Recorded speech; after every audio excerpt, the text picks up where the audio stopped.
We have the Lavazza Espresso Italiano whole bean coffee blend. This is blended and roasted in Italy. It's non-GMO, 100% Arabica beans. This is a pretty standard package. It's actually, I guess this is considered a value bag. This is a little bit more coffee for around the price you'd get for like 1 pound bag. I've seen them on the internet for about $10 to $15. So it's good value. You know, if you need something for the office or something like that, it seems like it'd be a pretty good deal. Let's smell the beans.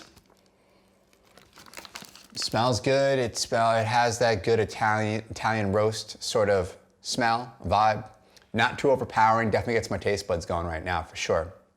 But let's do the taste test.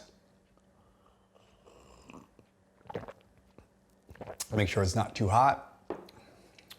Oh yeah, that's good.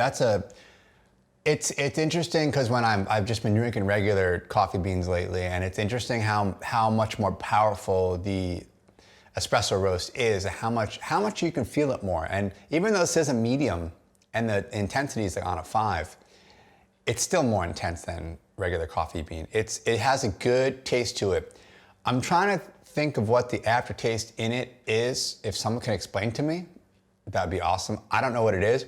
There's kind of like this, you could taste the Italian roast at first, but then there's like this aftertaste that almost like a fruitiness to it. I'm not sure what fruit it is, but it's good. This is a solid cup of coffee, I'd say, for the price and with value and what you get.